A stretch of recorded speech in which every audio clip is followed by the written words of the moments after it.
Ladies and gentlemen, girls and boys, welcome back to another episode of In the Eyes of Truth. And back with us is Larry Johnson.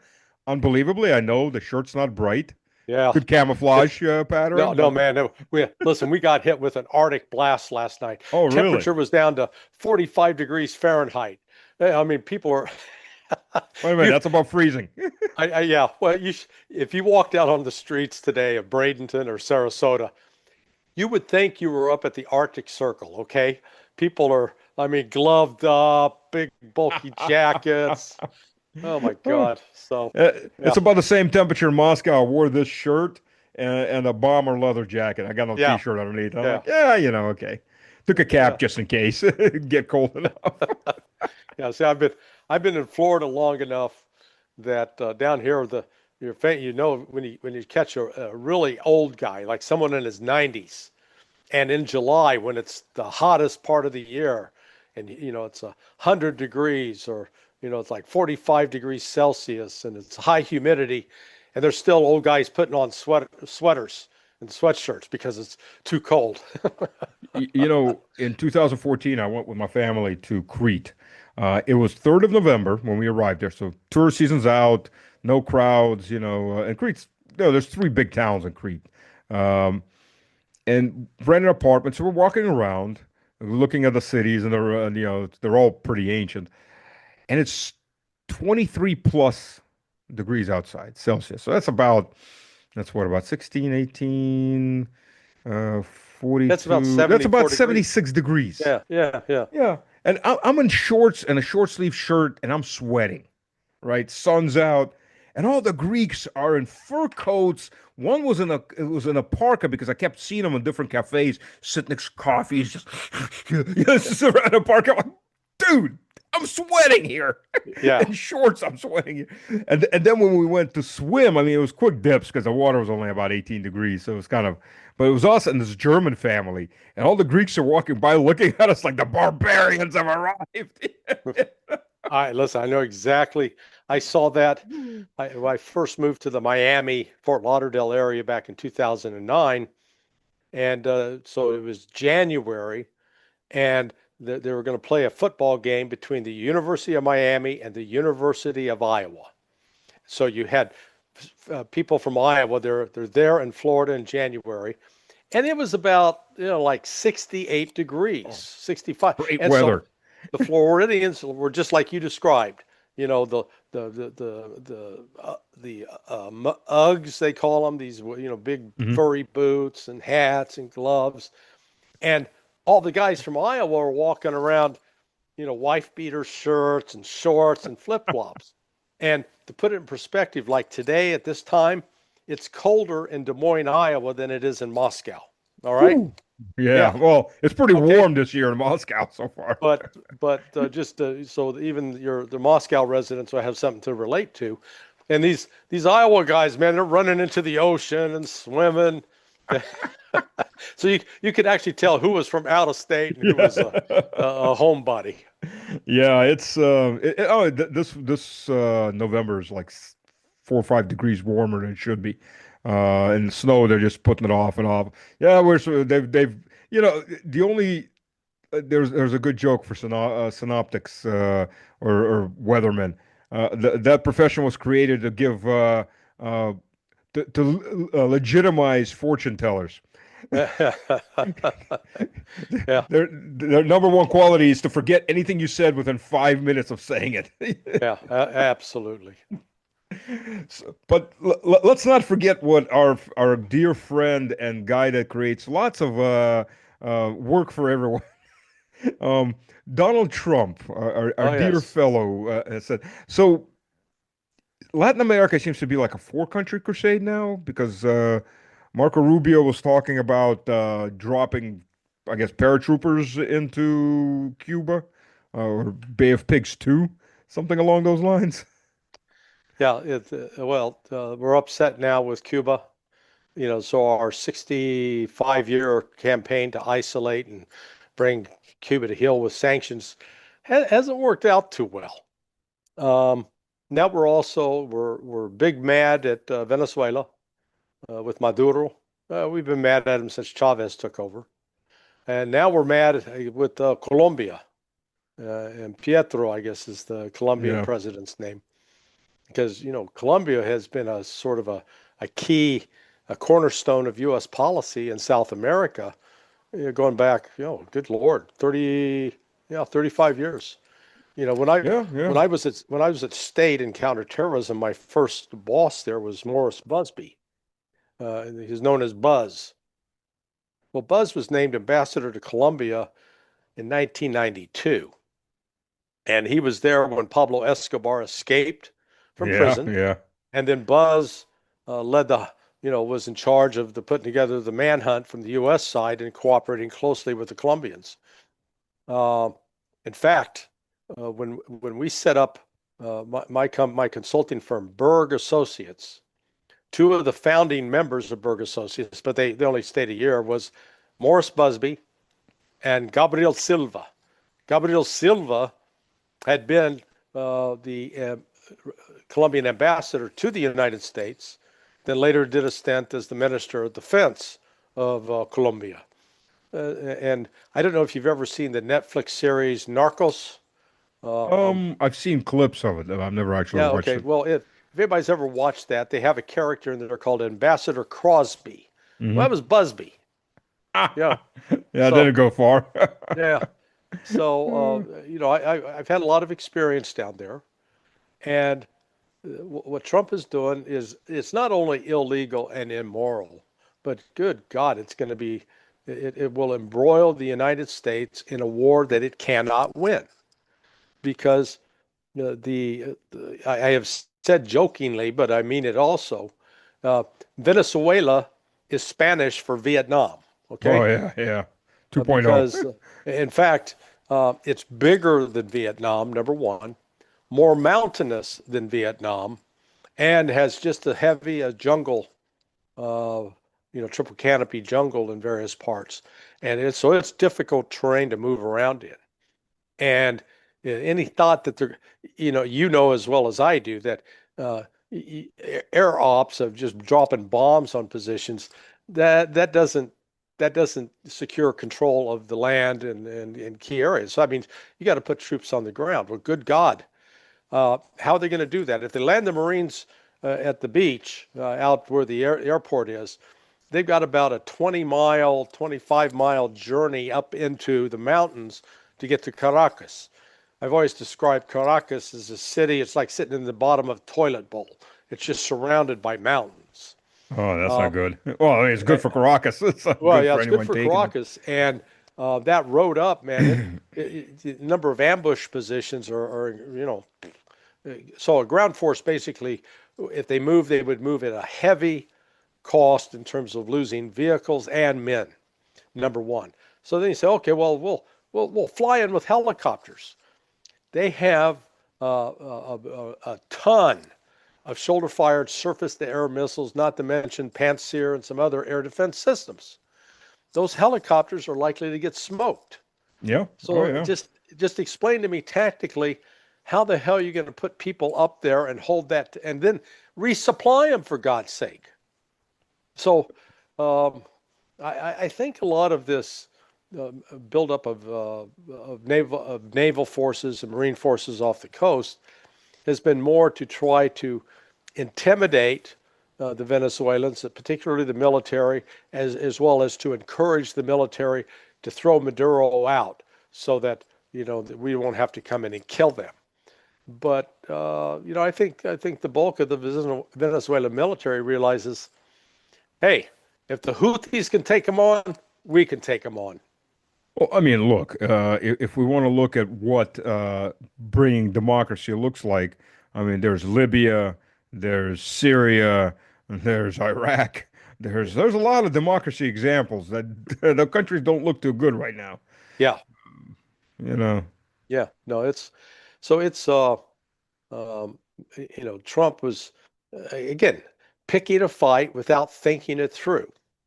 But look, this is not unique to Trump, because one of my agency buddies, he was put in charge of the Iran task force back in 2006, and there was they were planning back then to actually attack Iran and take out the leadership.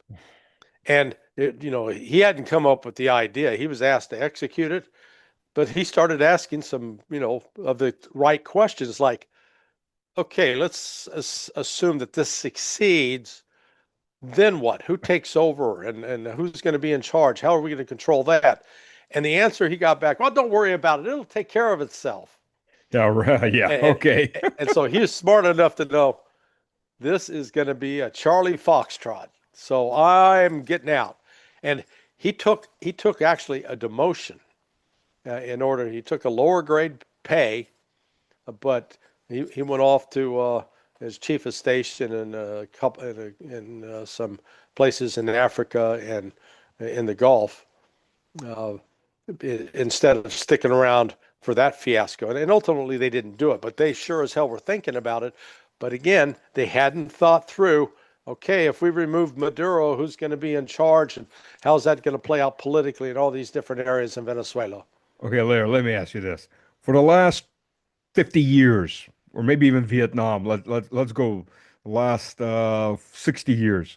Have Yeah, they ever thought through anything of what step two is? no, The after no, party, what now? never. It doesn't seem like it, does it? Never. You know, it's always uh, I describe our U.S. foreign policy as like a bad jazz band. Okay, doing improvisation, out, never really in tune, playing off key, not any kind of coordination, but riffing, a lot of riffing. Making it up as we go along. I got removed from a position I had in brigade staff. Oh no, I'm sorry, brigade staff, in corps staff. So we're practicing uh, exercise without troops, right? So it's putting reports in all that for going into Iraq, into Hmm. Baghdad. This is way back machine. Yeah, Um, and they gave me the job of coming up with scenarios. So I came up with some, and they were realistic. I mean, people commit, suicide bombers, this, that, ambushes, and I think I finally I broke the straw or the camel's back with the straw of suicide bombing kids. Which, by the way, the Vietnamese did it. I mean, yeah, they put yeah. grenades and strapped to the kids' hands and sent them over to go hug the Yanks. Uh, yeah, I got removed from that because I said no, that's too much, and they couldn't react to it. It came fast enough they couldn't react to it. Well, we always blamed Iran for the shape charges, the IEDs that were used. You know who trained the Iranians on that? U.S. Yes. Yeah, U.S. Special Forces. U.S. Special Forces did the training on that. Okay. So Why am we I not surprised? we we did that. Um, Now, yeah, just to illustrate, I had to actually a front row seat to the planning or lack of planning thereof. So I was friends, and I'll emphasize was, with L. Paul Bremer, Jerry Bremer, who was sent to be in charge, the American mayor of Baghdad. Hmm. And I had lunch with Jerry like 3 days before he was named to be this presidential envoy to Baghdad. And so I called him up. I said, "Hey man, boy, who did you piss off?" He goes, "No, no. When the president calls, you got to say yes." I said, "Okay." Well, I said, "Let me help you out. Let me introduce you to Pat Lang, Walter Patrick Lang." Pat did 2 tours in Vietnam. He then came out of Vietnam and transformed himself into a FAO, a foreign area officer, expert in the Middle East. He became a level 5 Arabic speaker. And in 1976, he went to West Point with his wife, Marguerite, and set up the Arabic program at West Point and taught there for 2 years. Then he got a job. Um, he was he was defense attaché in Yemen, and also during this period he had served as defense attaché in Saudi Arabia. So good Arabic, knew the Saudis well, and after the CIA blew up in a Iraqi, they did something to the Iraqis. So Iraq would no longer accept intelligence from the CIA. They'd only accept it from DIA. Hmm. So here was Pat, who hand carried all the intelligence to the Iraqis. And in fact, he helped the Iraqis plan their final attack against Iran in 1988, 89. So just to point out that he had this background. And then after that, he was selected as the chief of the Middle East division for the Defense Intelligence Agency. So I'm just giving you all of his Hmm. background. Right, right. That's who I was trying to connect Jerry Bremer to, because Bremer had none of that experience. And Bremer's answer was, "No, no, I don't need to talk to him." And so Bremer went in and thought, "Oh, I got this great idea. We're going to debathatize these people. So we're going to send all these Yeah. guys who are in the military home. Yeah, you can keep your weapons, but we're not going to get paid." Jeez, what do you think guys with weapons who aren't getting paid would do? Would they possibly accept money from somebody to go plant bombs along routes that are traveled by U.S. soldiers? Damn right, Skippy, they did. That's what happened. And As I recall, the Bath Party was just the uniparty. So all the yeah, teachers, all the lawyers, I mean, just everybody, the entire administration of the government, everybody had to be in the Bath Party. yes, So if you fire all the Bath people, you pretty much just fire the whole government. yeah, So yeah. then what do you do? Well, you rebuild with those who have figured out how best to scam the United States. So, yeah, but again, this wasn't thought through. They did have an initial planning committee. Um, One of the people on it, she was never a big fan of mine. Um, Barbara Bodine. Hmm. She'd been ambassador in Yemen. She's one of those foreign, and this is a true story. Um, I think it was the Houthis took her hostage along with some other American, and like after a day or so, they let her go because she was such a bitch. Did they give some ice cream Oh, oh my God! honey and maybe some pot of gold just to take her back? I mean, Barbara had the kind of reputation that that when the Houthis tried to give her back, the United States made the Houthis pay it a ransom to give her back. Yeah, that's the way you do it. So, I've known a um, few people like that. Like, jeez, yeah, yeah, those poor kidnappers. We feel for them. they didn't know what they were getting into, man. They thought, "Oh boy, we got these Americans now," and she was like one of the people uh, that the U.S. was most happy to get rid of. Now, to her credit, she was there when the whole USS Cole Hmm. was blown up, Oh yeah, and yeah, the I remember FBI that. came in, and she got into a big battle with the FBI guy directing the counterterrorism stuff, John O'Neill. But in that case, I came out and defended Barbara, even though we'd had our differences. But she was right.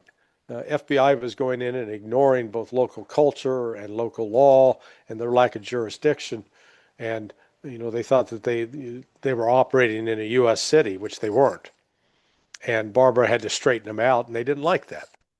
So, but again, it goes back lack of planning, lack of experience. We saw this as well with, you remember the Khobar bombing, the Khobar Towers bombing in Oh Saudi yeah, yeah. Arabia back in 1995, 94. Um, the FBI put together a team to go over to, do this investigation. The problem was this Go team they had, they just took them at random. They called a bunch of field officers. Hey, who's got anybody available? Yeah, we'll give you Fred over here. Well, a lot of these guys were not in good shape physically. A lot of them, I'd say well over 60%, had never been overseas. Okay. They Oh hadn't traveled jeez. outside the United States. And so all of a sudden, here they are in Saudi Arabia, and it's like 130 degrees Fahrenheit during the day. God, Ain't much after a better at while, night. yeah, after a while, man, they were falling out, and the casualty list at the hospital was growing from heat stroke, heat exhaustion. So it's just now I think the FBI has corrected that they've selected people who have regional expertise, might speak the language, might have some idea of what they're doing, whether they're going to an Arabic speaking country or an Asian speaking or a Spanish speaking. Coming But from Arizona or New Mexico where they can handle the heat. yeah, yeah. So, but Yeah. but my point is, um, Hollywood makes people think that the U.S. government thinks these things through and thinks them through in a level of complexity. I've never seen it, or if it's happened, it's been rare. Uh, it's unusual. Well, let me ask you this, because now Country 4, well, they started with Country 4 originally, Mexico. They're threatening to come across the border. Nobody controls the country, so we don't have to worry about what the president wants or the military.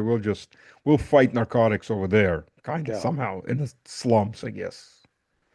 The So one of the original founders of my company, Berg Hmm. Associates, Bob Nieves, Roberto Nieves.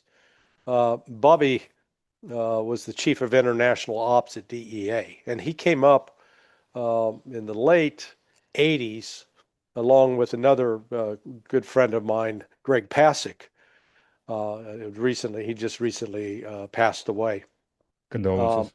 but they came up with the idea of what was known as the kingpin strategy. That strategy was, oh, hey, look, all we got to do is go out there and either kill, capture, prosecute the top levels of these cartels, and that'll break them up. That'll make them ineffective. Um, Chain of yeah. command. So what they learned was the cartels are a lot like a big ball of mercury. And hit that mercury with a hammer, what happens? Boom! Fragments out. The mercury's still intact, only instead of one big blob, you've now got 15 or 20. And that's exactly what happened with all the different drug cartels. So what we learned is you cannot kill or arrest your way out of this because there's always somebody else willing to step up because there's so much money Yeah, involved. yeah, exactly. The way to defeat this is to go after the money, get the money. But the reason they don't, and it's applied to both Republican and Democrat administrations alike, is that many of the people who are facilitating the movement of the drug money back into the control of the drug traffickers are U.S. banks and U.S. corporations and businesses. Ex Big time.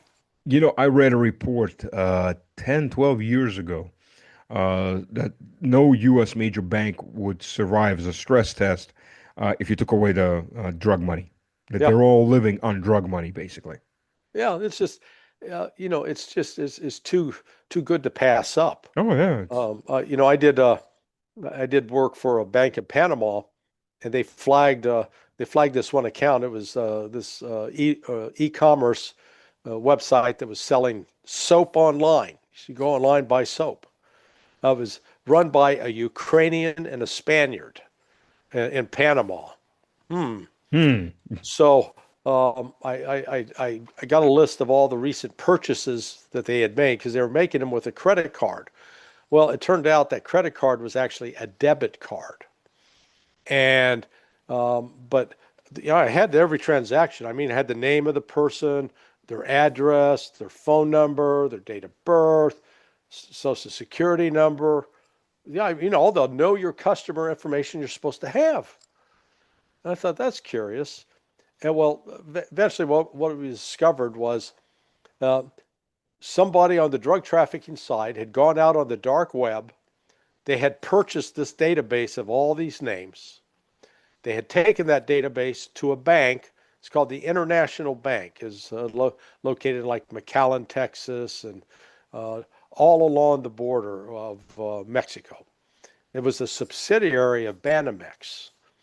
But they went to one of the offices of the International Bank and did something along the lines of, tell you what, we want to buy $2 million worth of debit cards. Here are the names. So, they had all the names, and we'll give you to buy $2 million with, we'll deposit that 2 million, but on top of it, we'll give you another $250,000. For What do the you think effort. the bank said? Hell yeah. Sounds good to me, because they could That say, hey, doesn't look suspicious. no, we know all these customers. Well, they didn't really know them. And so the way the scam worked is the purchases would be made at the website. The debit card would be debited because, the traffickers had put $2,000, $3,000 in each card. That money would then be sent to the bank in Panama. When the account reached, say, like $100,000, then it would be automatically emptied and sent to a bank in Cyprus. And this is just one example. That's one example. But this is a U.S. based bank that was facilitating that. Wachovia, another U.S. based bank, they did like $800 billion in drug trafficking Are money. you serious? Oh 800 yeah, billion? yeah. In fact, the Wow. I whistle, remember the whistle, Wachovia. the guy who discovered it was their compliance officer, a Wachovia compliance officer. He's actually in the UK, and as to his reward for uncovering this, they fired his ass. I'm sure they did. Yeah. So, like I said, this um, let's call it military masturbation is what's going on with blowing up boats and claiming we're going to go kill guys in camps.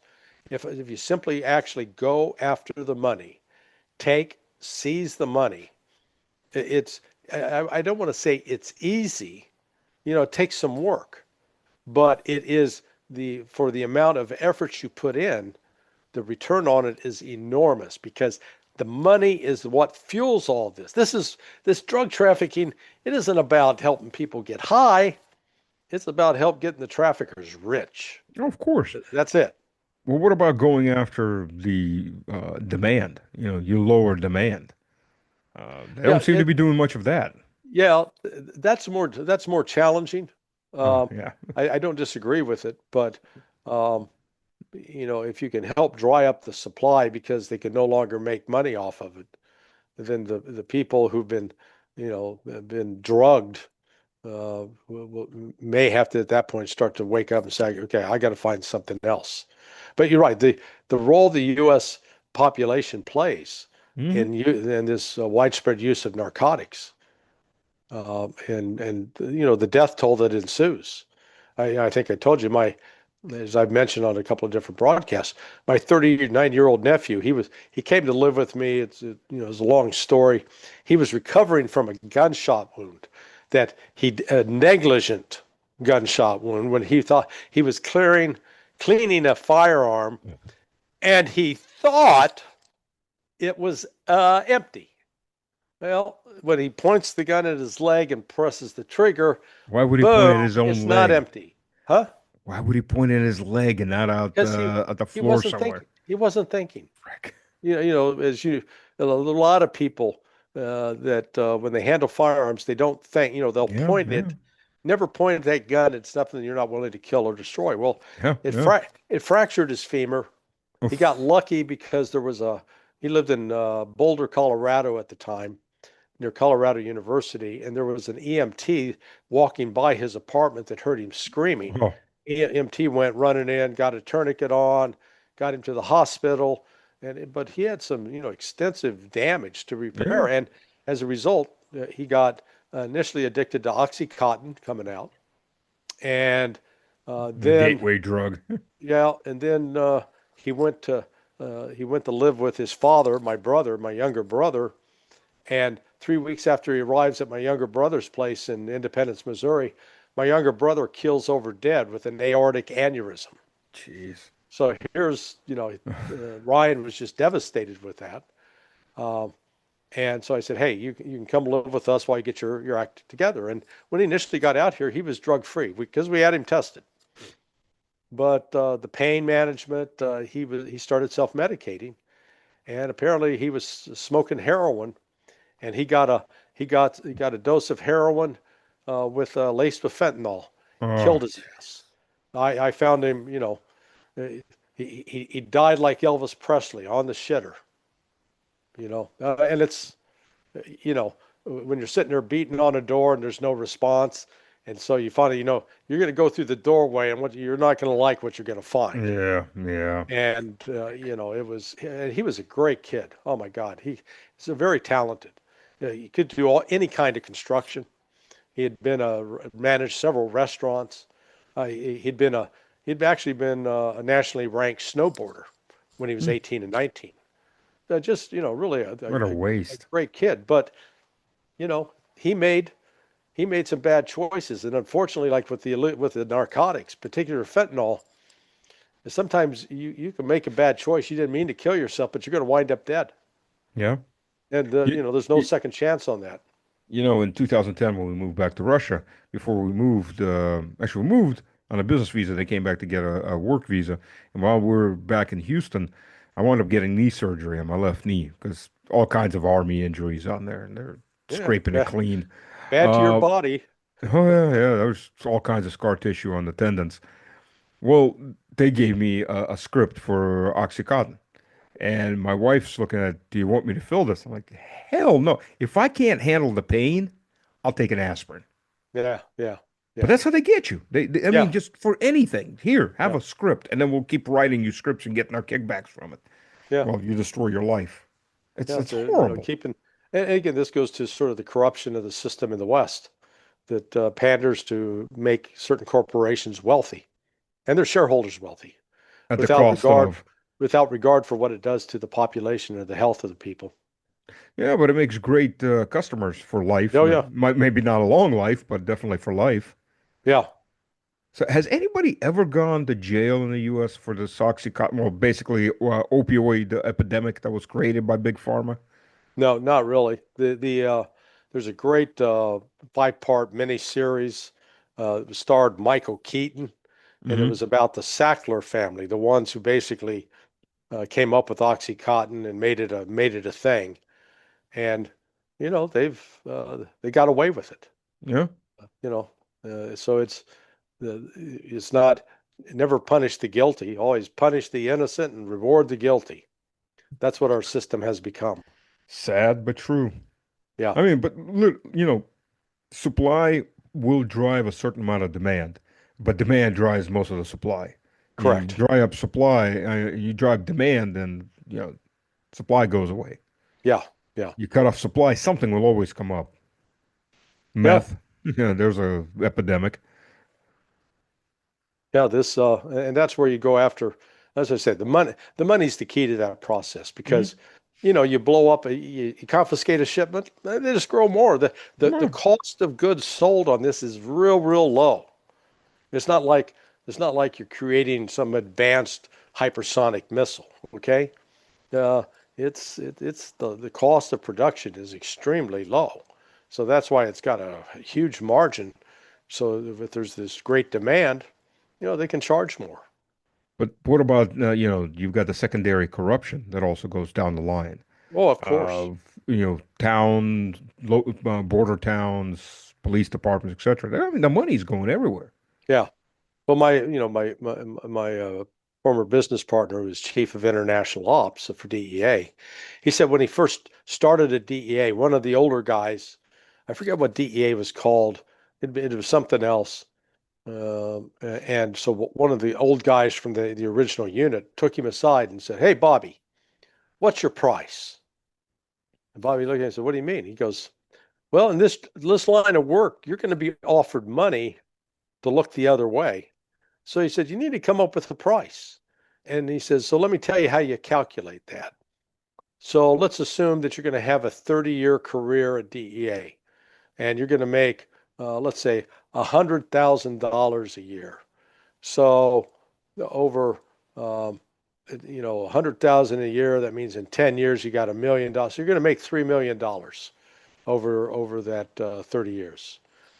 And then figure out how much would you be willing to pay to not go to prison? You know, is it if or would you go to prison for $4 million or 5 million? So whatever you figure that number. And so he went through this elaborate calculation, and he says, so once you calculate all that, he says that's your number. And if your number is 12 million, then if the drug traffickers come and offer you anything less, tell them to fuck off. And they either give you 12 million or you're not going to have anything to do with it. And he said, and the reality is they're never going to give you that much. Yeah, of So just course. recognize, don't take the temptation unless you're getting paid your price. So a Jeez. very pragmatic way to look at it. But unfortunately, you get a lot of people who will be tempted with just a few 100,000 here, 50,000 there, and then they pay a far greater price if they're caught. Yeah, I mean, actually, I mean, that makes a lot of sense if you think Yeah. about it, because you're right. People, they'll go for the 10,000 to 15,000 small hit and they'll risk everything. Yeah. In fact, my other partner, John Moynihan, who ran the undercover money laundering operations in New York City, he set up a sting with one of the cartels where they thought they were buying a bunch of new cars out of Miami that were going to be sent to Colombia and they'd resell them. And John arranged it so that the cars are going to be shipped in conjunction when a hurricane was coming through. And then they put out the story that the ship, they planted a story that the ship had sunk with all these cars on board. Well, actually, what happened, John then redistributed all those cars to police departments throughout Florida. But but the traffickers believed that they had sunk. They actually hired a salvage company to go out and try to recover the cars because the cars to them were that was money. Oh That was yeah, yeah. they were going to sell those cars in Colombia to recoup the money. That was one way to move money from the United States through what they call trade-based money laundering. So, Oh, wow. I mean, I know money gets sent back, but I didn't think they were sending cars back, things like oh that, yeah, to oh launder it yeah, out. yeah. Wow. That's, I was listening to a PBS show and they said back many moons ago when I was still living in Houston, they had an interesting point, because police departments get to confiscate 80% of value. Like, why don't they stop the drugs coming in? Because there's no value. There's a car, maybe a pistol, some old clothes, but you stop the drug. Yeah, so they were saying that, if they stop the drugs coming in, they're not making any money because the drugs get burned. They sell the car, sell the pistol. But if they stop the drug dealer going out with, suitcases full of cash, they pay off their budget. Yeah. Yeah, the cartels are very clever and innovative with figuring out how to move money. They started in the 1980s. They had this thing. It was called the black market peso, and what that involved was drug cartels in Colombia would go to random families who weren't involved with the drug trade and offer them, how would you like to take you, your wife, and your two kids to Orlando to go to Disneyland? All you got to do while there is open five, you and your wife each have to open five bank accounts. And this was in the days where you didn't have to show up and show a proof of residency or anything. Mm-hmm. So they could easily open bank accounts. And with the Latinos, you've got they have both the matronym, the mother's name, Right, right. last name, and the father's last name. So it's like, if I was named after my mother and father, I'd be Larry Lyons Johnson, and so I could go out and open one account as Larry Lyons, then another was Larry Johnson, and then using my middle name, Calvin Lyons, Calvin Johnson. So I got four bank accounts, and then one bank account is Larry Lyons Johnson. So I got five bank accounts. Now, when you open up a new bank account, back in those days, they'd give you some starter checks, to get a Hmm. book of about 10 starter checks. Right, right. I remember those. So then what all the drug cartels asked you to do was sign every check. So the bank's got a record that it's your signature on that check. Then when you got back to Colombia, you had to turn those checks over to the peso broker who worked for the cartels. Once those accounts were opened, they then have these guys in Miami, Fort Lauderdale, Tampa, Orlando. They're called pitufos, Smurfs. What's the term for Smurf in Russian? Is Smurf. They Smurf? just Okay. copied the American word for Oh, it. okay. So, but in Spanish, it's pitufos. Smurfy. Yeah, they Smurfui. Russianized it. So, Smur or the declined version, the nice word, Smurfiki. But Smurfiki. it's Okay. still Smurf. So these Smurfikis go around with bags of cash, and they would deposit money into each of these accounts, like $500 here, 2,000. They'd always keep it below the level that would trigger reporting suspicious Hmm. activity. So cash deposits, over time, those bank accounts built up. So here's how the peso market worked. You're a farmer in Colombia. You want to buy a John Deere tractor. John Deere says, great. That's going to be $250,000. So they only accept dollars. So you've got to take your pesos. And if you go to the bank, the government bank, they're going to charge you, let's say, 10 pesos to buy $1. Oof. But if you go to the Yeah. black market guy, he goes, we'll give you 7 pesos to the dollar. Yeah, they're taking a 30% cut, but what they're doing is they're able to buy, get these dollars out of these bank accounts. And so they'd write the check, and so John Deere would maybe get a collection of 10 or 12 checks drawn on, different accounts. That didn't raise alarms that, Well, John of Deere, course it raised alarms. And what do you think they did? nothing. The, exactly. I mean, and I'm not making this case up. This is what happened with John Deere. We Oh, got called by the security guy for John Deere because he said there's something fishy about this. And we go, no kidding. What was your first clue? Uh, a guy in Colombia paying with multiple checks out of bank. Um,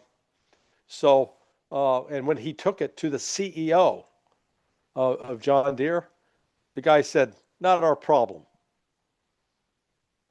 Okay, so I mean that's how it works. And that oh, uh, that's insane. that was like 20 years ago. But I guarantee you, stuff like that continues to happen. Oh, yeah, I It believe it. just in a variety, it varies. But that's why I say this. Go after the money. The money is where it's at. That's why these guys do it. They're not doing it because they like, hey man, have you tasted this bouquet of heroin?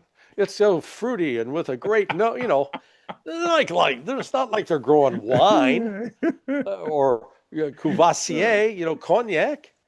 I mean, God, this is illegal chemicals just to get people high and to ruin their lives. Yeah, yeah, But in exchange for that, you make a lot of money.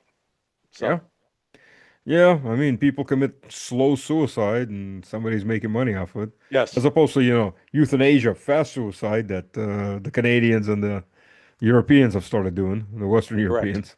correct. That's an insane asylum all on its own. Well, let me ask you this. The heroin that was being grown by the Afghan government while the U.S. was there, was that heading to the U.S. or was that primarily heading into Europe? That was more the U.S. controlling that, not the Hmm. actually the Taliban. Once they took back over, they started Right, destroying those plants right. because they believe this is bad for Muslims. Yeah, No kidding. yeah. Yeah, U.S. has actually quite a track record of let's call it facilitating drug trafficking, particularly through intelligence operations. Yeah, so one of this reporter Gary Webb for the San Jose Mercury News made a career over his allegations that the CIA was running drugs into California. Hmm. Now, I know my business partner Bob Nieves is prominently featured in the book that Gary Webb wrote. The problem is Webb really didn't know what he was talking about. He was making lots of leaps of logic, but it was true that and Bobby, when he testified before John Kerry's committee, noted that many times his efforts to try to crack down on they were aware of trafficking activity, the actual contras who were linked to Eden Pastora, uh, they were moving drugs, and it wasn't just to finance their war against the Sandinistas. It was to finance their retirement accounts. Okay, and the CIA would interfere. So the CIA wasn't allowing it to, they were sort of allowing it to take place. They weren't directing it.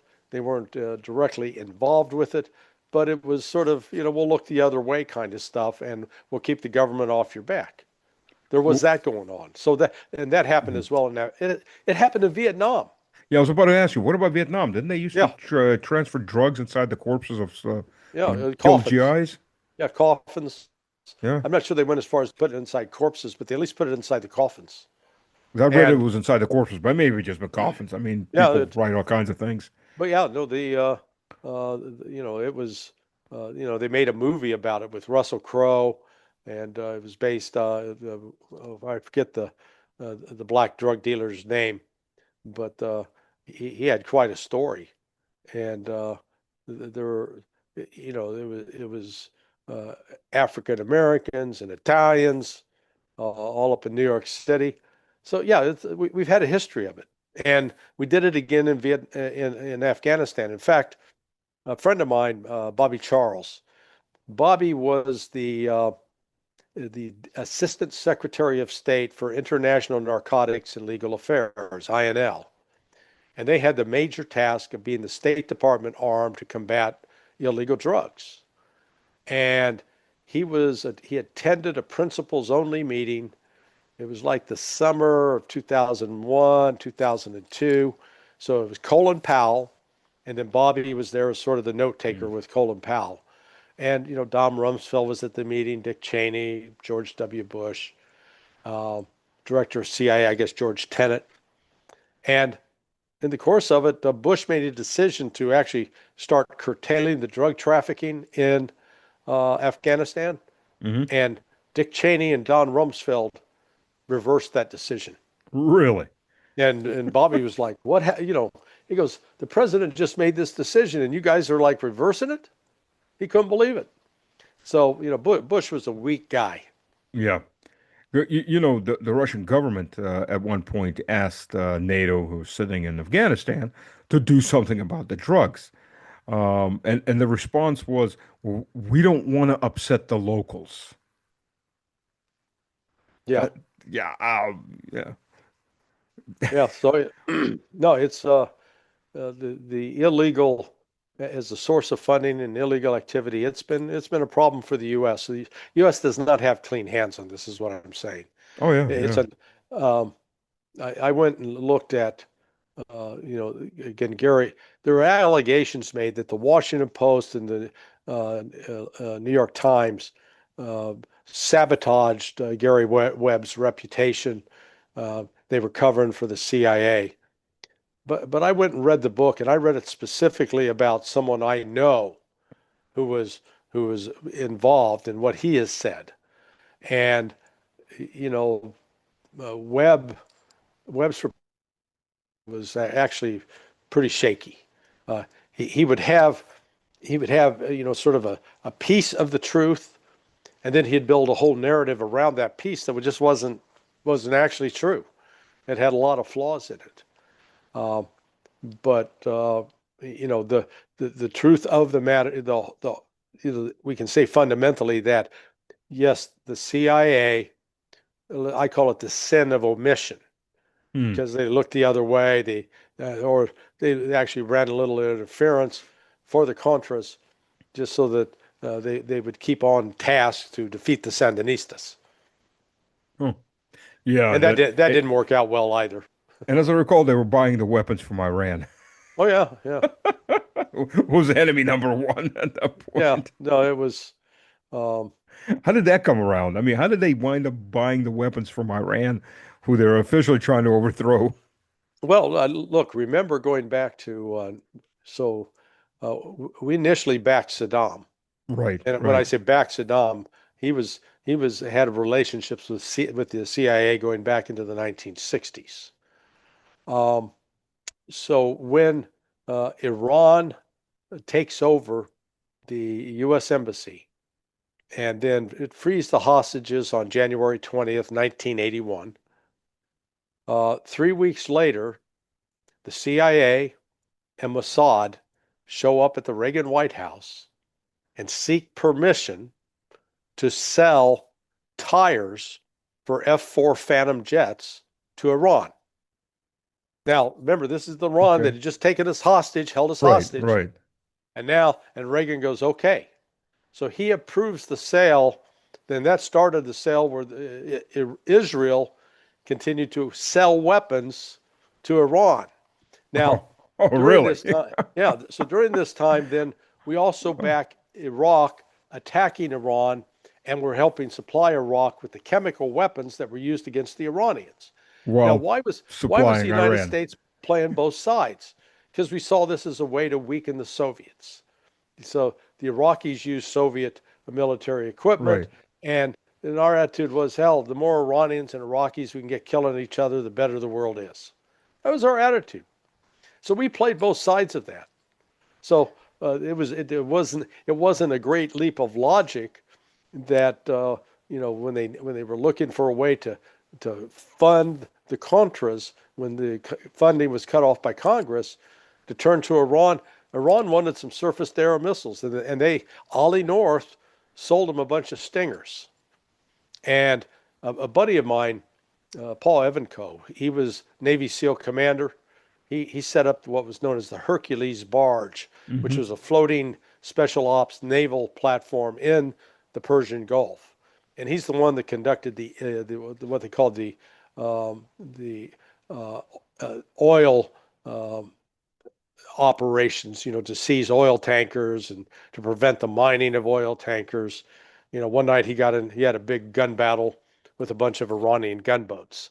And one of the things they recovered out of that battle was the floating case of a Stinger that was traced back to Oliver North. And so, yeah, my buddy Paul, I said, if I ever get a chance with Oliver North in a room, I'm going to strangle him.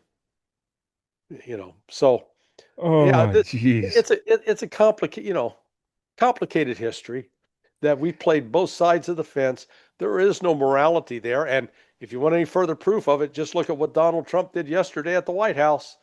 He had al-Jawlani, a bona fide Salafist Sunni terrorist who had actually killed American soldiers in Iraq, and we welcome him into the White House. This guy was tied to the Islamists that allegedly did the 9/11 attack. Okay, and now we're saying, never mind, that was nothing. You're our buddy now. Larry, have you seen the clip of Hodges on doing some kind of show on a stage with El Jalani from the last time he visited? And I mean, he's tell me, is it stressful? Are you stressed? Are you getting Here's enough me time? Are you the that was undeclared? Are David. you cutting enough people's throats to relax? Yeah, that was David Petraeus. Oh, Petraeus. I'm sorry, Yeah, not Hodges, yeah, Petraeus. But yeah. No, end I mean, result, not that far apart. yeah. I was Petraeus did everything but perform an adult sexual act on I was Jelani. waiting for that. Yeah, Once I he gets said, on his knees yeah, at this point. yeah, yeah. You know, yeah. It's It's like a just little fangirl, it's like it a little was it was groupie. it was sickening. But the thing that makes it outrageous is the United States claims that we're fighting this war on terrorism when actually we're also helping fund and train and equip these guys. Now, look, Vladimir Putin met with him, but Putin didn't make any pretense that this guy was some sort of resurrection of a great democratic hero of the Soviet Union or of Russia or the United States. You know, but it's more of a realpolitik. We know exactly who we're dealing with, and Russia's going to protect its interests in the region. Well, let's not forget there are over 10,000 refugees on those two Russian bases. Hmm. Mostly Christians in Yeah, Halwitz, which is a mix yeah. of Christian and Muslim Shia, like some uh, merging of the two faiths. But yeah, there's 10,000 women and children refugees on Russian bases that ran there because, HTS over there, Mr. HTS was sending out his thugs to massacre and murder them. Yeah, and Hayat Tahrir al-Sham was listed in, let's see, in the 2017 and 2018 global reports on country reports on international terrorism. They were listed in the top 10 of terrorist groups for attacks and people killed. Top 10. Did you see the news that they're now asking the Turks to help them fight terrorism inside of Syria? Yeah, what a The terrorists are asking for the gray wolves over there to come down and help them fight terrorism. yeah. This is, you the hypocrisy on this is just it shouldn't surprise anybody because it's been going on for so long. But you're what you're describing with Iran and with Iraq, first of all, with Saddam. We don't have to look far. Look at Ukraine. It's almost the same scenario, except they're not supplying Russia in this case. Right. But Yeah, but no, it is. They've it's been a U.S. military operation. I would argue U.S. military operation from the outset. You know same here. what fascinates me is now we got the benefit of going back over 3 years, 3 years, 7 months, 8 months. So in 2022, the Russians invaded with a force, entered the special military operation, went into Ukraine with about 125,000 guys. And those aren't all combat soldiers. There's 120,000 total. Yeah, which represented at the time about 50% of the total ground forces in the Russian army, Hmm. is the numbers I've seen. And that's to cover a front that's, roughly 1,000 miles long or 1,300 kilometers, or so. Um, that's not a lot of personnel. That's No, that's not no. enough personnel to take over and conquer Ukraine as well. Um, and then over time, we see the Russians, the strategy changes. They Hmm. recognize, okay, our effort, their effort to pressure Ukraine to negotiate worked initially until the West intervened to say, no, you can't go forward with this. And then the Russian general staff had to pivot. We said, okay, we now have to build up our forces to fight, let's call it a more conventional war, Right. but it's going to be a war against not just Ukraine, but against NATO. Yeah. And I don't think, I know I didn't until I started thinking about it recently, but most analysts didn't appreciate the fact that pivoting where you had to call up 300,000 reservists and then conscriptions at a rate of about 30 to 40,000 a month. And then on top of that, contract soldiers. Well, every one of them, when they come in, they've got to get some training. Now, I Oh, they get guess, full training. They get absolutely full training. There's no which rushing. is about a 6 month process, right? I have a friend of mine. He's actually British, Irish descent, who's in the Russian army, and he was a sapper, private, and he got transferred to an infantry brigade, line infantry. They pulled him off. He went back for another 3 months of training Yeah. because So, there's no throwing people in like meat. I mean, that's the Western story, yeah, but that's not exactly. for real. But that is one explanation, helps explain why Russian military operations were not widespread all Hmm. across the front, because simply Russia did not have the manpower in 2023 Oh and yeah. the trained manpower in 2023, 2024 that it does now. And it's not a mere coincidence that this year, finally, the Russian ground forces, they've gone from like 250,000 up to over 700,000. So it's increased almost Oh threefold. yeah. Yeah. And And if and we're the losing number a of couple million a day, like they make it sound, I yeah, don't think yeah. we'd I mean, we'd get there. yeah, no, the numbers just don't add up. So you've got the combination of um, now Russia's capable of mounting offensives in Pokrovsk and then Kupiansk and several three and Zaporizhia. So they're operating now in 4 or 5 different sectors because they actually have the forces in depth to support and sustain those operations. And yet Actually, one, at the two, same time, three, the four, the 5, 6, 8 sections. Eight eight sections right sectors. now. Because Okay. Kherson is in play. Small forces from north and south of Kherson, but it's pulling troops Yeah. back. There's an advance on Zaporozhye, on Zaporozhye city. Gulay Pole is basically almost surrounded from the north, and it's surrounded from the east and the south. Then you got Pokrovsk as the main one. Then you've got Krematorsk conglomerate, Slavinsk, Kramatorsk, Konstantinovka. Then you've got Kupiansk, so that's six. Then you've got north of Kupiansk going into northeastern Kharkov from different directions. Then you've got northern Kharkov, and you got Sumy. Nine directions right now. Yeah, yeah, yeah. And candidly, I don't. The Russian army could not have done that in 2023. Oh no, no, They, no, no, no. they didn't have the manpower, and that's again, this is another thing that Western analysts have failed to take into Hmm. consideration. But now it makes it now clearly makes sense what we're seeing happening, and at the same time, Russia succeeded in attriting the Ukrainian forces, so they don't have the luxury of signing up. Or let me put it this way, they're losing roughly 40,000 a month in casualties, killed and Yeah, wounded. yeah. So that means at a minimum they need 40,000 a month fresh bodies just to replace existing losses. And so they can't even produce that. And then with the combination of desertions, I don't know how long they're going to be able to sustain this.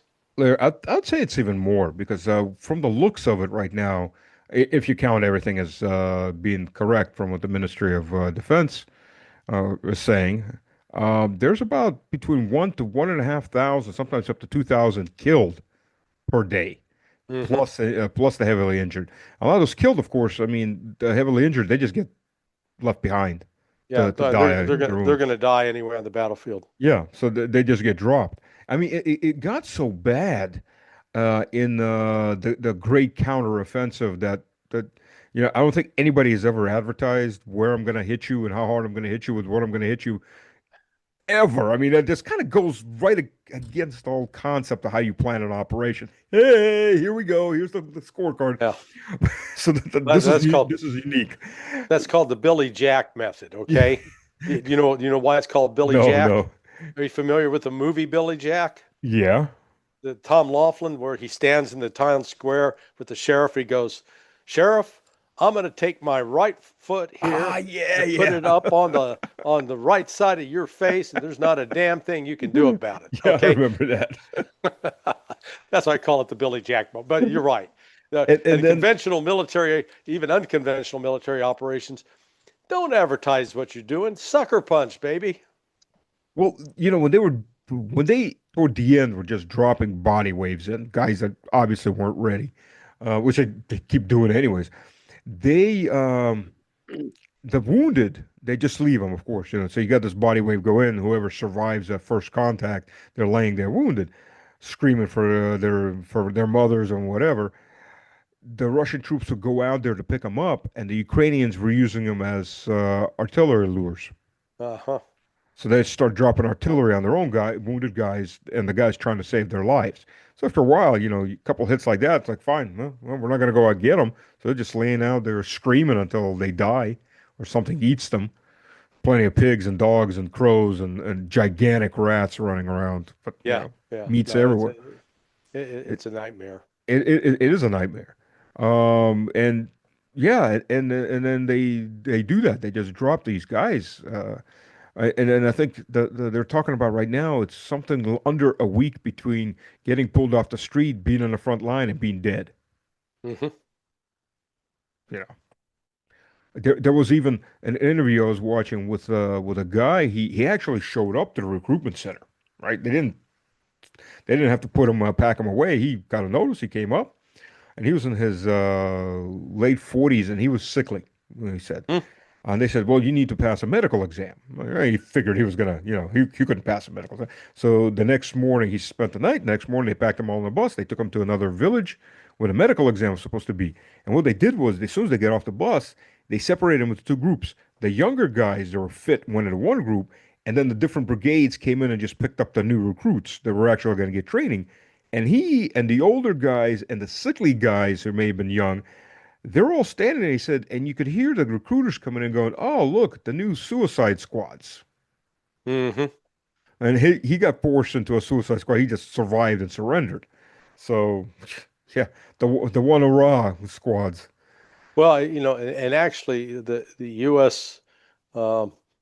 the U.S. Army has also been guilty of some of that. One of my CIA buddies, who had been, I think I told you about, it, he had been a major, SF Hmm. Hmm. major, and He'd actually been part of Blue Light, which was a competitor of Delta Force back in the 1980s, I've late never heard of that. 70s. Wow. Yeah, look it up, Blue Uh-huh. Light.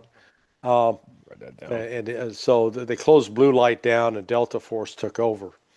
But he was a CIA logistics officer, and but he was also, actually, stupidly, he resigned his commission as a major, and then after 9/11 he wanted to go back in, so they brought him back in as like an E9.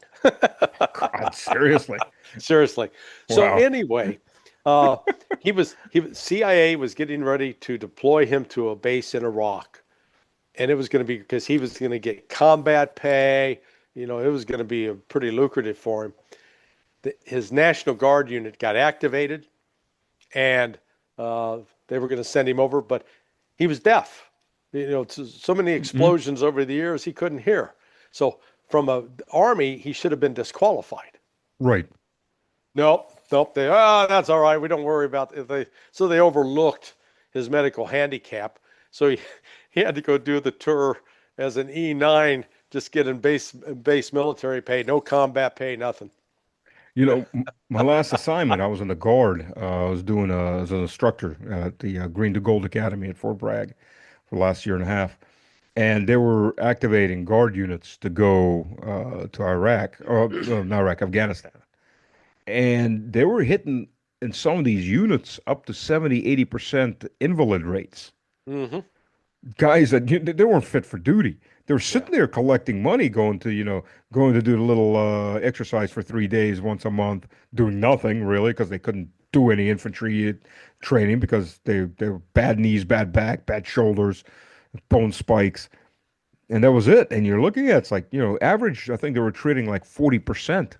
So they were combining battalions into one battalion, two or three battalions, just to get enough people to send them over there. yeah, yeah, So the yeah. No, states, the bodies are on the roster, but they're not combat capable.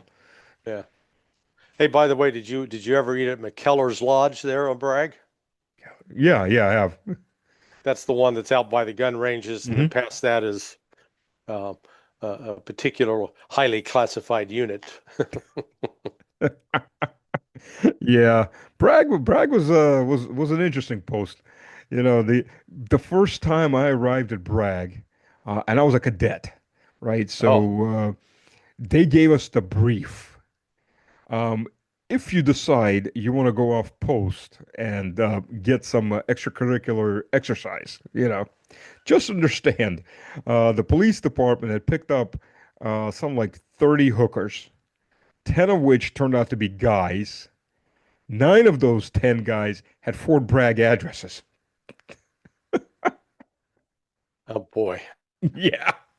Yeah, It was, yeah, welcome yeah, to Fort Bragg. And just like, yeah, Frank, seriously?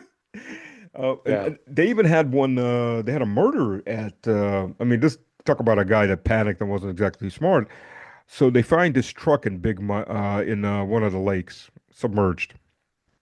And there's a transvestite beaten to death inside that truck. Well, even military police are smart enough to go, oh, look, there's a license plate number. Who owns this truck? Well, and they traced it back to some E7. He'd picked up himself a extracurricular activity partner.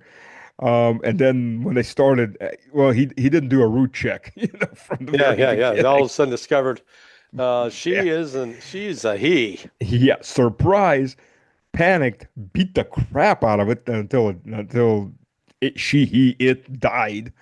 Then didn't know what to do, so the only thing he could think of was just drive the truck into the lake Oh until some man. fishermen came in because the post was still open at that point. It was before 9/11. Some fishermen came in there and, oh, yeah, there's a truck in the water. So Yeah. yeah, surprise. Yeah, I had my first trip to Bragg 35 years ago. Hmm, So, 35 years ago. Yeah, that was about the time I was first at Bragg. yeah. Bragg was fun. It had its interesting moments. A lot of them. Yeah, yeah, mine was tied up working entirely with JSOC. So, I remember we had an incident. We were on exercise, and we had a couple privates. They stole a Humvee when we were in the field. They stole a Humvee, drove into town, but well, or drove on post from the field ops. They drove on Hmm. post. I guess they had to have gone on town because they also picked up a hooker, bought a bunch of beer, and they're driving back, and they're driving in blackout mode. So they had the blackout lights on. MPs are Yeah. looking at it like, okay, that ain't right, because they're on the highway inside of the reservation. So they stopped them. Obviously, three young guys, tons of beer, and as the cop said, and the ugliest damn transvestite I have ever seen. And they were so stupid they didn't realize that was a guy that they picked up. Well, yeah, that's reminiscent. My old boss at State with the Marine Corps, uh, he described when he was a captain, and um, they were doing field exercises in like Okinawa or something. And one morning he came out, and no, it was in Korea. And one morning he came out, and there was a smell coming from the opposite end of these line of tents. Walked it down, and these two privates had found a local farm girl who was, ripe with kimchi and everything else. And oh my God! But He smelled the kimchi stink all yeah, the yeah, way. it was. He says it was pungent. So, but I the guess if you're the desperate enough, the young lads were more highly motivated by other desires. So. ignore the smell. Yeah, I mean that's like as you know, this people, particularly if there are any women watching, they go, "What's wrong with these guys? These bunch of sexist people." Look, when you get around military guys, particularly in the special operations side and the special forces side, there's a lot of testosterone flowing around Yeah, and yeah. a lot of politically incorrect commentary. And if you don't, if you got trouble with that, you shouldn't hang with that crowd. We used to call them field princesses because Yeah. you get you because you get them in the obviously in combat arms. You don't have women, or you didn't. I guess now you do. But they'd be in the staff positions, and you'd still have enough of them. But you get a girl that's a 3 or a 4, and within a day to 2 days in the field, she's a 10, and all Yeah, the guys are just like flies buzzing around her, yeah, and she's yeah, just yeah, so, and you see the attitude on her change instantly. She's like, you're not, you're not. yeah, yeah, yeah. No, I know It's a, uh, it's an interesting human dynamic to watch. that's maybe that's why the Ukrainians are opting to use all these older guys because they're less likely to be that inspired by, that uh, that obsessed, you know. But um, when we get the real story about this war in Ukraine, Oh, uh, jeez. the amount of losses that have actually been sustained by the Ukrainians. And they'll learn that yeah, Russia took some casualties, but not on anywhere near the level that Ukraine has suffered. So, I mean, it's just simple math because Russia's always had a decided advantage in artillery, drones, missiles, rockets, and glide bombs. Well, we And we didn't have the FPV drones as an advantage at first, and I'll tell you this: Russia was late to the game of FPV drones, using just little civilian drones. And I've seen some footage of some early ambushes when this first started on DNR, LNR guys, and they were just massacred because the drone operation. Okay, there's two guys behind that tire hiding of that truck. There's a guy in that hole, and the Ukrainian forces are just taking them out because they had eyes on. yeah, Um, but yeah, Russia caught up. It caught up fast. But at the very beginning, the Ukrainians were leading on drones, on the yeah, small drones. yeah. Well, I mean, and that, but it also says something about uh, the flexibility of the Russian chain of command, that they were not this rigid Soviet model that the West Right. claimed, that they reacted quickly and came out, and not only came out with countermeasures, but they also came out with committing the same kind of force and surpassing Ukraine. Yeah. So now, yeah, now Ukraine is at a gross disadvantage. Absolutely. It's only going to get worse, and there's only the casualty rates are only grow. They're about 10, 11 to 1 right now, which the best thing I could describe 10, 11 to 1 is like when the European colonizers in Africa were pulling out early machine guns against guys throwing spears. Then you get Hmm. about 10 to 1. The Zulus fighting the British Army. Then you get about 10 to 1. I mean, that's what we're seeing right now. It's only going Yeah. to get worse because they're scraping the bottom of the barrel.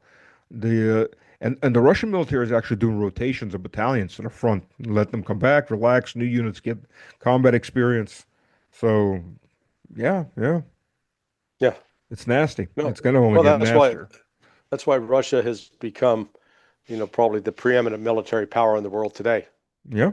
Because they're done it the old-fashioned way. You got guys out on the line. Nothing like experience. It's not an exercise when you're dealing with, dodging the drones and directing fire. And plus, I don't think the folks in the West appreciate the level of expertise the average soldier has to have Oh yeah. in order to communicate up to higher headquarters so that there's this coordinated effort on, I'm at such and such location and these are the coordinates and this Mhm. is where the enemy's located. And Larry, it's I'm sorry to interrupt. We are almost out of time. We've got like 20 okay. seconds left. Thank you very much. Great conversation as usual. Everybody, thank you for joining. If you have questions, comments, leave them in the comments, and I'll make sure Larry gets them. He sees them. I'll see you soon, maybe this Yeah, weekend. I'm waiting for that. So come on Okay. in. And happy birthday. Oh, well, it hasn't come yet, but almost Sunday. All right, my friend. Later. Yep. Cheers.